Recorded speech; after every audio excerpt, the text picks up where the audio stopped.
Welcome to We're All Creative, the podcast that dives deep into the vibrant world of creative women shaping their own paths.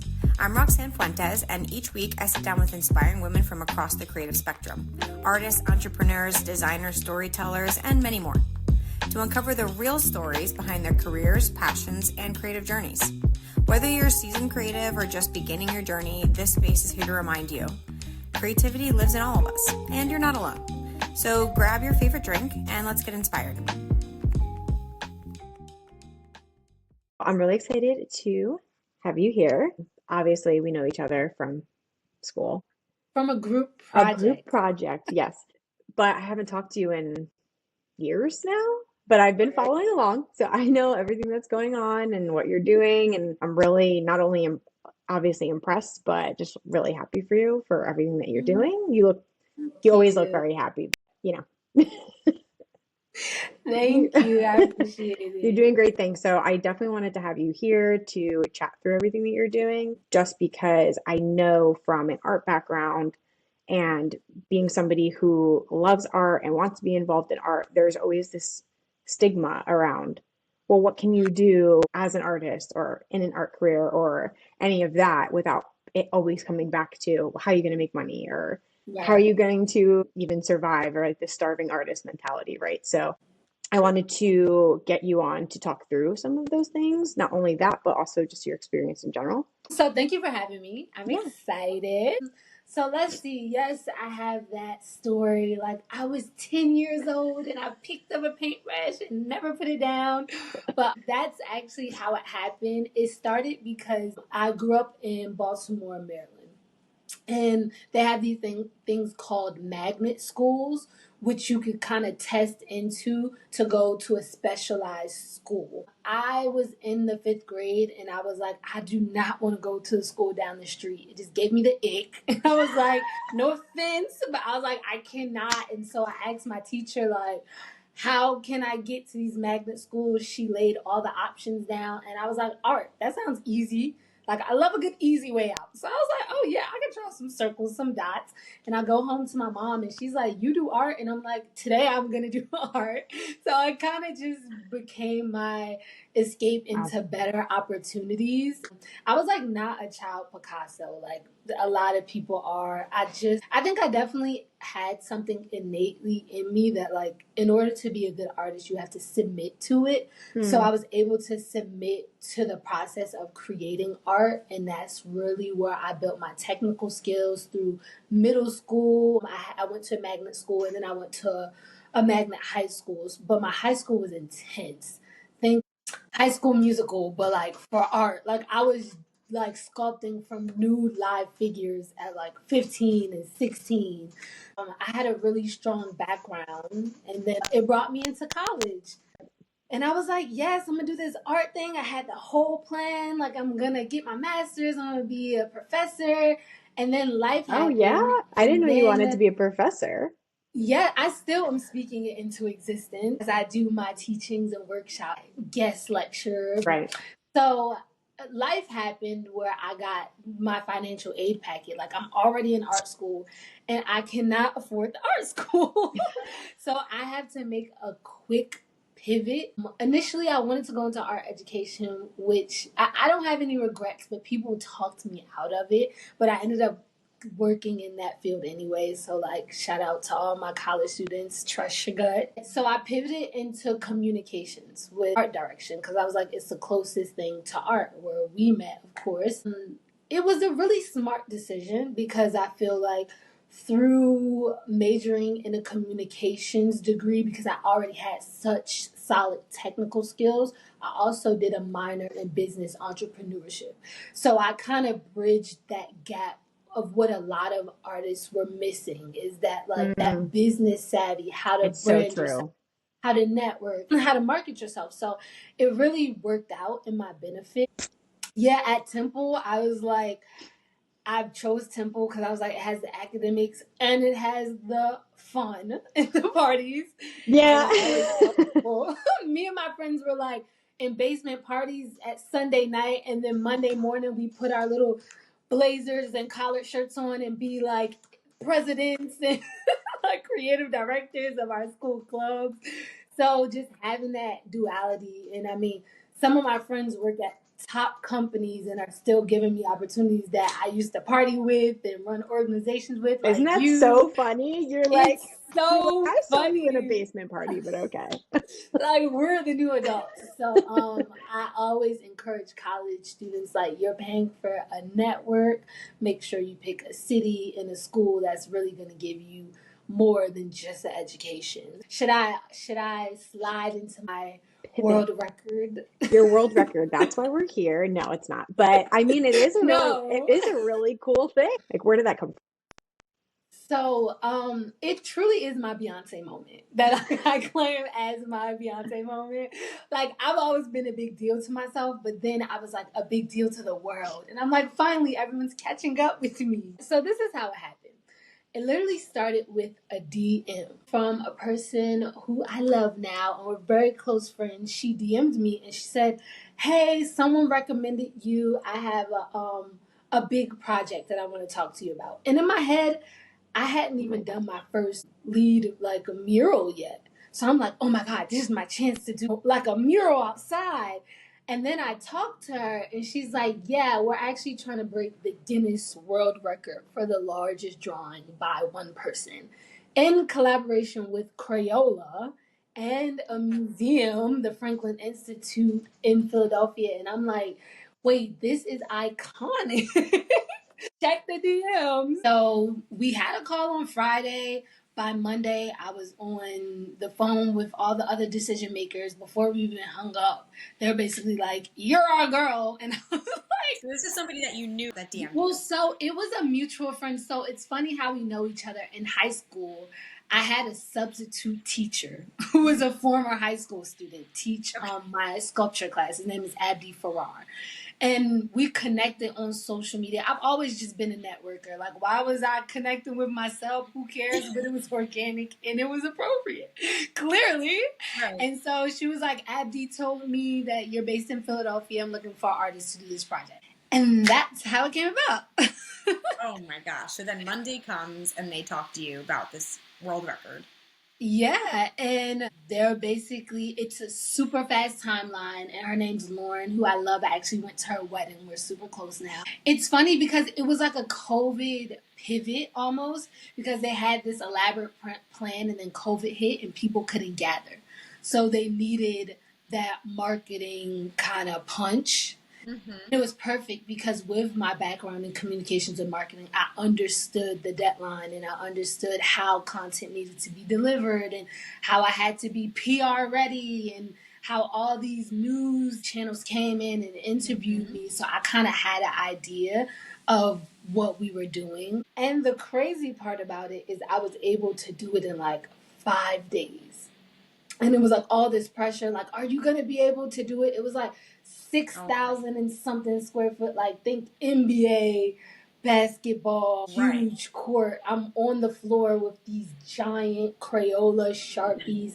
And it was for the exhibition, which Right. was on tour like nationally for Crayola. And it was like express your creativity and all these things. And it was a really great project. You know how like people say like the price went up. Like, Yeah. that was definitely one of those projects. But also my favorite part about it was I was teaching at a charter school at the time. So Okay. like aside from all the glitz and glam of it, I got to bring my students in with me and like they colored it in and the news came, and mind you, this is mid COVID. So like Right. some of these students I'm meeting for the first time and they're getting In bussed person, right. into the Yeah. museum. And that was probably one of my favorite parts about it. Like, yeah, I got Wow. to see an article and all these great things, but having my students come and see that and seeing what arts in a career looks like, how they can be involved in these big things and make a difference, that was the most special part. Yeah, that is awesome. And you can like show them basically it's not just there's such cool things that you can do as an artist, but not only as an artist, just like in anything that you do. Like there's always going to be opportunities if Yeah. you say yes too. Like you didn't have to say yes. You could have said this is too much and I don't know how to do this and I've never done this big of a thing before, so I'm just going to say no. But instead, Yeah, which never crossed my mind, but but yes. But it would cross some people's mind. Like, that's a lot to take on, you know? Well, yeah, and that's what I was trying to like almost groom them for like success and putting themselves out there. Like a few of my students who I knew were outgoing, I like practiced with them and they got interviews on like ABC Philadelphia and they're talking to the camera because that's what my community did for me. My mom always put me in my best outfit and always any chance I got put in front of a mic and like now talk even when I was scared or nervous, but that's what built the grit that my career is based on, just having that confidence to advocate for yourself, right? And having somebody that believes in you too is really important. Yeah. And because you did this the world record, did that change your career in any way? Like, did that get you more opportunities? Did it change your networking in any way? Yeah, it was like a really cool effect because I was raised to be so confident. I always thought I was amazing. And like I said, I just felt like the world was catching up. So like people that I wanted to like do projects with before that like were maybe too busy, they were lined up. They were like, hey, about that thing we were talking about. And instead of like having this attitude, like you guys wasn't on, I was just like, well, about time you guys came. I've been waiting.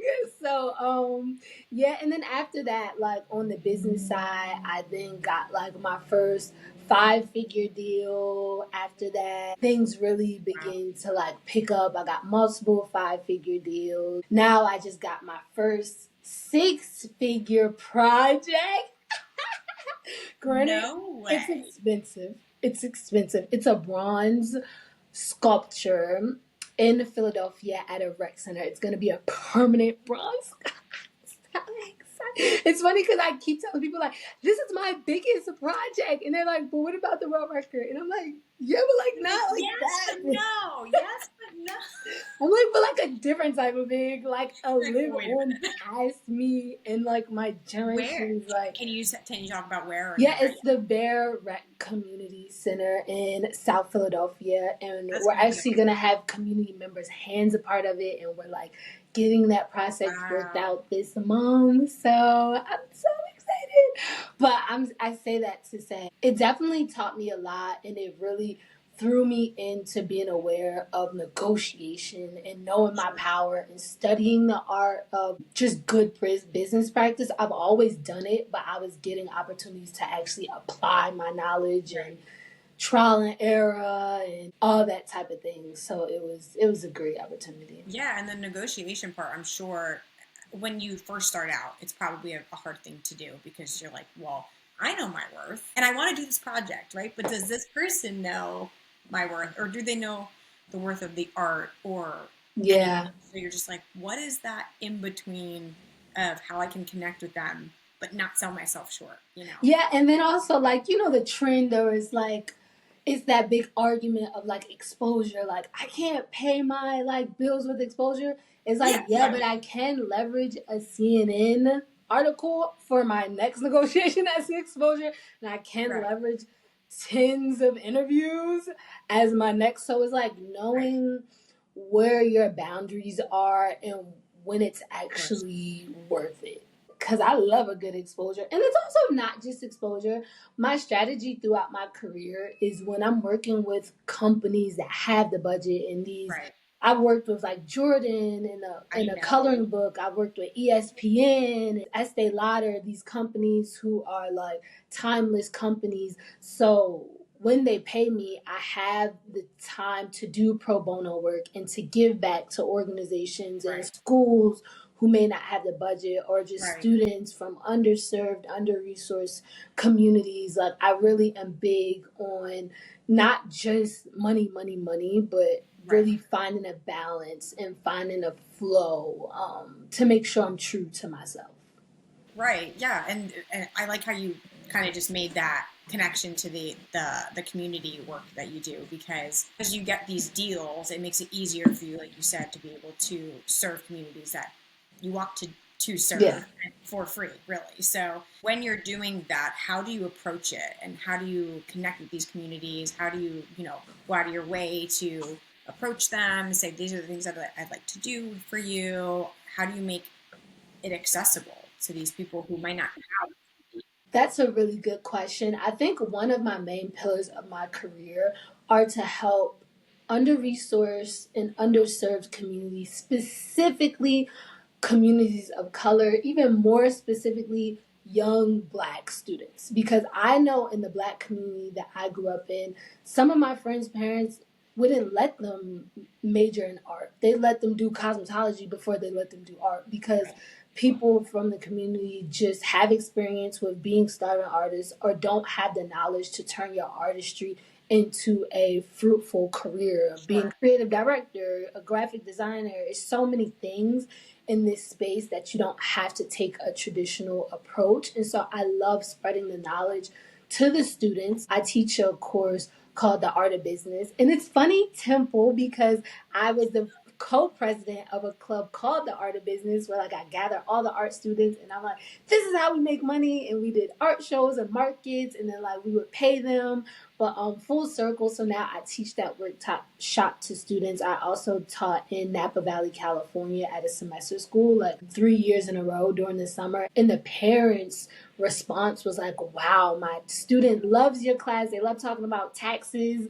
They love negotiation. They love contracts, like all these things I would never think my students learn. And like these kids, with their access to the internet, they're a little bit more advanced. So they're thinking like, I'm trying to figure out a way to get this money by tomorrow, like someone.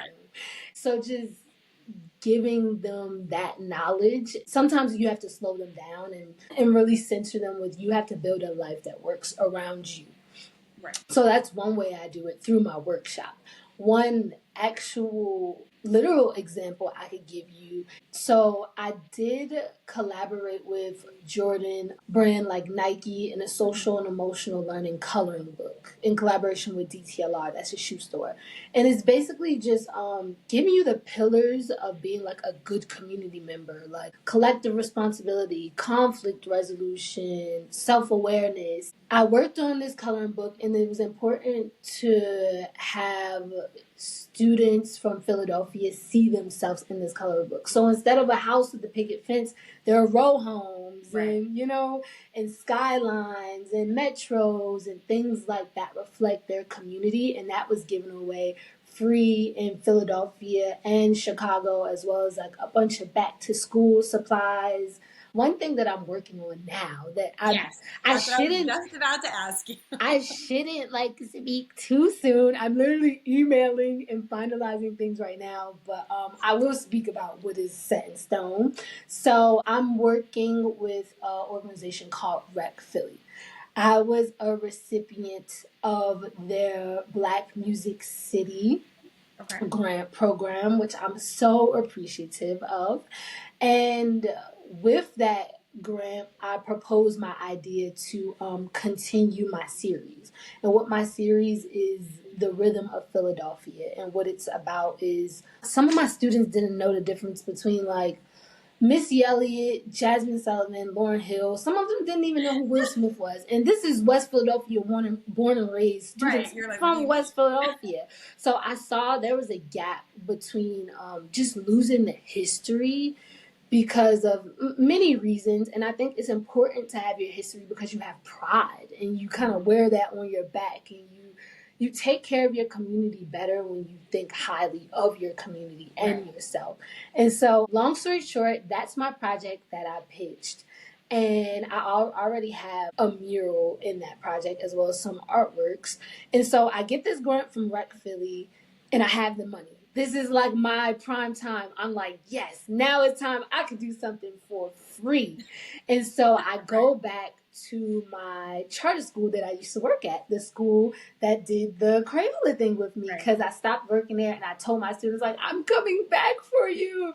So like years later, I'm just beaming with pride. Like, it's crazy to see third graders like are seventh graders now, and I just like am staring at them like, wow, I told you I was coming back. Who even are you? So right now we just brainstormed, had our first session last week, and they came up with a mural on how to honor the sound of Philadelphia and the impact Philadelphia had in the 60s and the 70s that was built on a lot of music today. So I got the grant, and then I'm partnering with another organization. I got a verbal yes, so I'm just waiting for like the contracts and the funds to hit. So I got extra funding, which allows me to extend my programming with them. So that's kind of how I do it. And now I'm creeping into the grant space where I'm like, wow, there are funders and organizations that have the same mission and not only are aligned with me, but trust me and want to work with me. And now I have the confidence to communicate the value in what I'm doing. So it's kind of beautiful to see my work kind of come just like to a head like this, because this is the type of work I want to do. So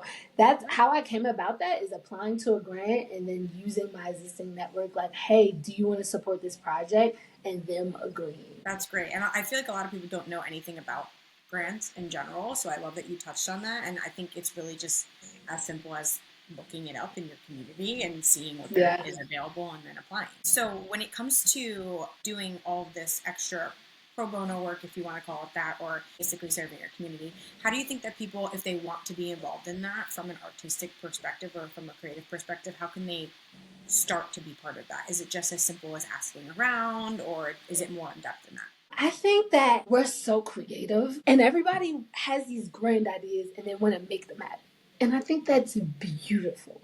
But I do think that people should pause and say, I have this great idea. Let me do some research to see who's already doing this idea and then double on. I think we have this tendency to recreate the wheel, and we're stuck in this productivity mentality where everything has to be a business, everything has to be a new thing, we have to do it on our own. And what I realized is that I was much more impactful when I had the spirit of collaboration and standing on someone's shoulders who already came before me.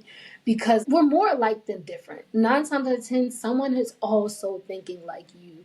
And so I think the biggest thing that I would say is like collaborate. Don't think you have to, if you want to do an after school program, I have to get the students, I have to get the curriculum, I have to do this. Or you could just Google what you want to do and say, oh, they're already doing it. And if they're not already doing it, find an organization doing similar things who has the resources. They may have funding, or they may just have one really excited person. And that's kind of all you need to get momentum. So what I say for people is like, you know, that African proverb that I love is that if you want to go fast, go alone, but if you want to go far, go together. I didn't know that was an African proverb. Yeah, so that's like my go-to. But I've heard it. Yeah.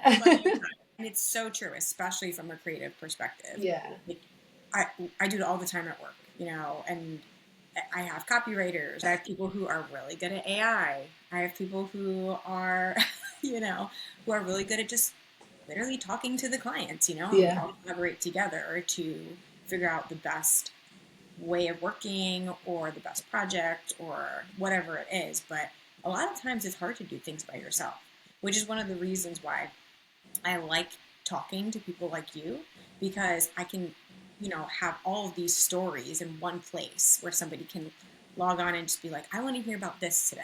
Is there anybody there that talks about this? Like you said, it's not reinventing the wheel. I listen to podcasts, I listen to YouTubers, you know, talk about things all the time. And it's because I don't want to think too hard about it. You know? It's like, how many times has somebody else done it? So I want to ask you if you have an opinion on AI in the art world. I've traveled a lot in the past 2 years. I was like had my nomadic era.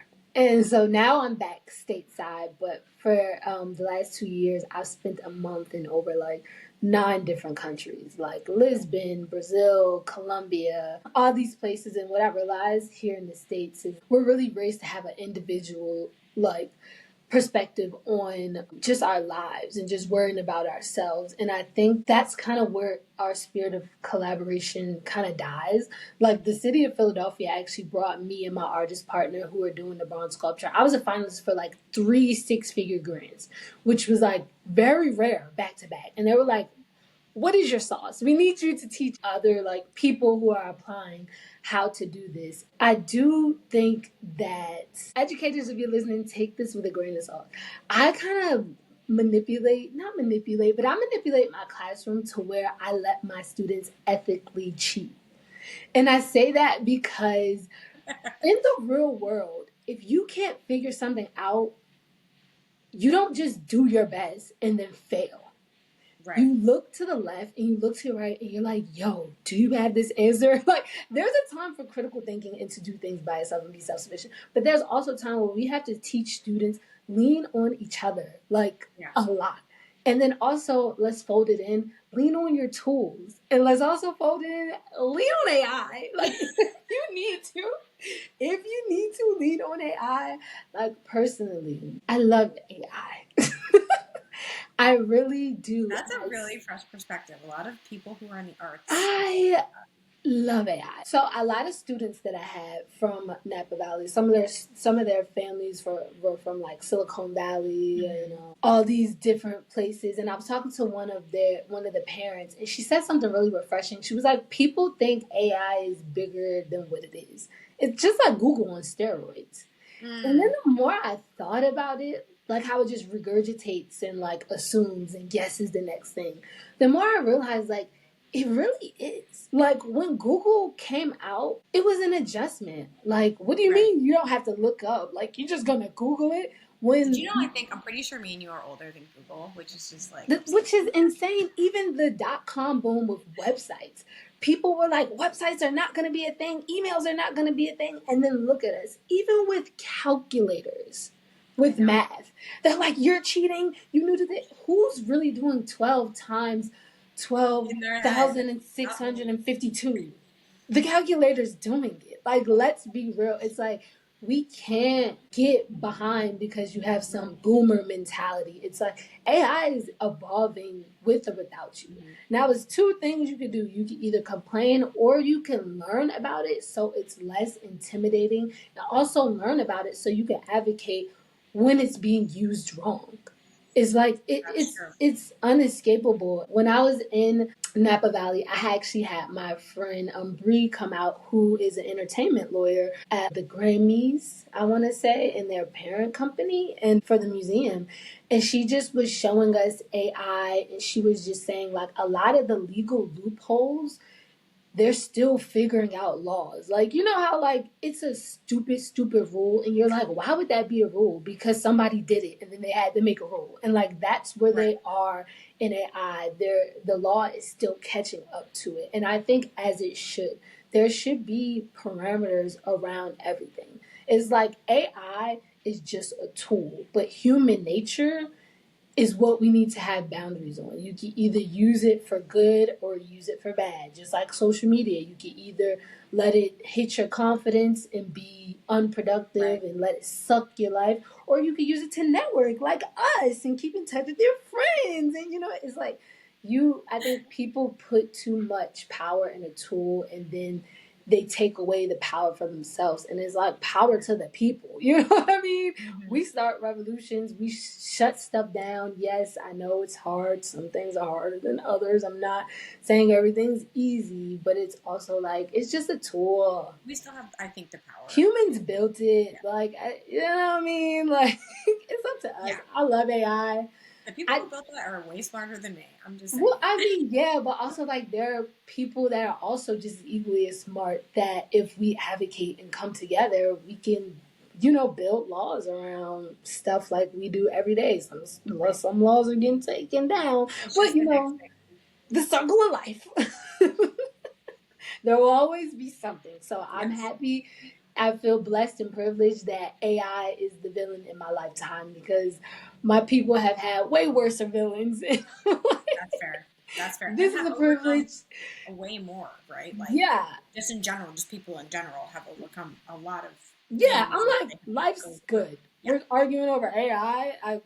You know what I mean? And not to be out of touch. I know some people really don't have the privilege to say that. I just see opportunity. I love that. So I have probably just two more quick questions for you. One of them is about just overarching advice that you have for people who want to pursue an art career, whether you're talking to a parent who wants to give their kid advice on how they can do that, or somebody who's younger listening, what they should do to stay true to themselves in an art career, that they don't feel stuck or they feel like they can go somewhere with it. The main thing I would say people starting out is like everybody chill. Like they have these unrealistic expectations of children, 18-year-olds, to pick their whole life. And like they're like, all right, you're coming up on 12th grade and you have to pick the rest of your life. It's like that's not realistic. Like, what are you gonna major in? You're like, oh. Yeah. And it's like, and that will be your entire future. Hurry up and choose now. And it's like that's not realistic. The job landscape is changing. I've seen data that says that like now in the average lifetime of a person, they're changing jobs and career like 7 times. Like the pensions and the stuff our parents and grandparents, the landscape is changing. I say try new things. Don't be so hard on yourself. A lot of things that I teach are rooted in self-awareness. And so when you're thinking of a career, a practice that I do with my students is like it's a meditative practice of like go to a point in your life where you have felt like this right here feels good. Like this, I could do this. And it's like I literally make them meditate and I make them journal and I'm like, where were you producing some type of work and when did it feel good? Was it in a group project? Were you at home in a quiet studio? Were you busy? Were you on a stage? Was it tangible? Were you writing? All these things. Was it analytical? Was it creative? Even as an artist, because we're multifaceted. And they have a moment and I get them feeling juicy and they sketch it and then we break it apart. And then you build your goals based on that because you're not creating something just to make money with. You're creating a lifestyle. So I start with the lifestyle and it's like, okay, you want to work with people. You like working with your hands. You want to do this. You want to do that. And then we take those aspects and then we loop it in to, okay, how can we make that lucrative? And I think that's such an important piece that people skip because it's like you can't go too far left and too far right. Like do what you love. Yeah, but like you can't eat love for dinner. You know what I mean? And it's also like you got to make money. So it's like I try to really merge the gap. You know, it's funny you say like, "Oh, you always look so happy." I really am happy, but like I really am. But also like everything is gonna have ebbs and flows. It's just the life. It's like that's the growth cycle. Like if you have no ebbs and flows, you don't have enough momentum. Like that's what we're here for, to grow through challenges, no matter what you choose. And I think it's like me and one of my friends were talking about it because I have a lot of independent, like entrepreneur, creative friends who have like visited me as I travel the world. And we were talking like people think our life is just so great, like just because it looks great online. Like, yeah, it's mostly great. But I was like, I was crying in the shower in Brazil. And she was like, I was just in Mexico crying at the top of the slide. It's like we just chose to make sacrifices to like have struggles in different areas, but like it's just inevitable. So it's like you have to figure out what you're willing to sacrifice. And for me, my guiding light in life is purpose and it's ease and it's freedom, you know? And like I will sacrifice a steady paycheck at a traditional job to be free. And like that's my sacrifice. But like your sacrifice may be different. You may sacrifice being able to take vacation for routine because you're a disciplined person and you're a type A. And I just think that once you kind of tap in, you just have to deal with like it's gonna be ebbs and flows. So you might as well do something that you enjoy. Yeah. Yeah. And then I have just one more question for you. But where do you see not only your career, but you know, your creativity, your artistry, your advocacy, like where do you see all of that going in years to come? I've been practicing on doing like multiple things at once. So like acknowledging the past, mainly being the present, but like not ignoring the future.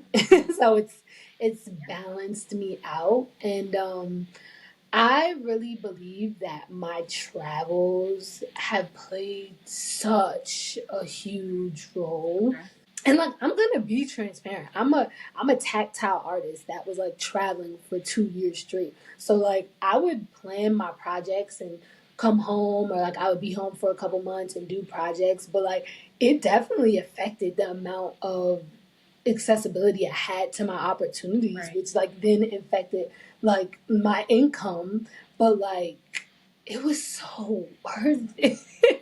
It was so worth it because I understood on a grander level the impact of what I was doing globally. Like Right. I literally, I talk about this all the time. Like I work with the mural arts um, program in Philadelphia all the time, and I see how like public art combats against like violence, and it helps build community and self-confidence and mental health and all these good things. But I didn't realize how powerful it was as a global force as well. I'll share a quick little story about how I went to Colombia in Commune 13. Was like, everybody knows Pablo Escobar. It was like, think that. It was like one of the most dangerous places like in South America, like in the early 2000s, like recently, like think shooting, government, guerrilla warfare, like you name it. And now in 2025, all my family's like scared of me to go. Luckily, I didn't know all that, nor did I care. And like you walk into Commune 13, and it's now one of the most visited places in Colombia. It's beautiful. It's murals everywhere now. It like makes you feel like you just walked out of like the 80s. It's like people rapping like Run DMC and breakdancing, and it's because years ago the YMCA came and it was so many students getting into things and they couldn't keep up with them, and they're like, how can we channel your energy? And they were like, we want to dance, we want to do art, we want to do all these things. And so they built them the infrastructure, and it literally changed not only the safety of the community but like the economy. It's bustling, they're thriving from tourists. And it's like, to see art do that is like, this is not just a cutesy mural, and it's not about gentrifying a space so it looks pretty. Like art can literally change the quality of people's lives, the quality of an entire community and economy. And